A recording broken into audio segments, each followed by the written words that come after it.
Hi guys, welcome to life of Rohi. அதாவது இன்னைக்கு June 1.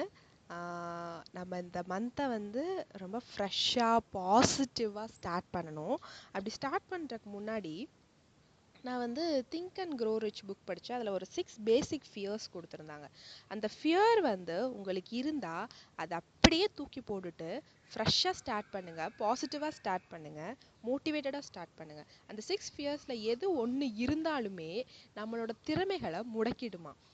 இப்போ வந்து ஒரு டிசீஸ்னால் அதுக்கு சிம்டம்ஸ் சொல்லி பார்த்துருப்பீங்க, ஆனால் எமோஷன்ஸுக்கு, ஃபியர்ஸுக்கு இந்த மாதிரி சிம்டம்ஸ்லாம் இருக்கா அப்படின்னு சொல்லிட்டு இந்த புக்கில் போட்டிருக்காங்க. ரொம்பவே இன்ட்ரெஸ்டிங்காக இருக்குது. நான் சொல்கிற ஃபியர்ஸ் வந்து உங்களுக்கு ஏதாவது ஒன்று இருக்கான்னு அது பாருங்கள்.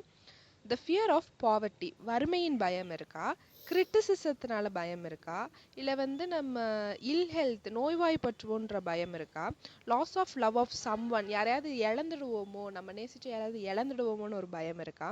ஓல்ட் ஏஜ், வயசாகிட்டே போகுதுன்ற ஒரு பயம் இருக்கா? டெத்து, நம்ம இறப்பை பற்றின பயம் இருக்கா?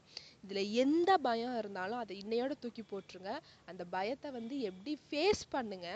ஏன்னா வந்து இது இருந்தால் நம்ம நம்மளாவே இருக்க மாட்டோம், நம்மளோட ஆறாம் அறிவு வந்து வேலையே செய்யாது அப்படிங்கிறாரு இந்த ஆத்தர்.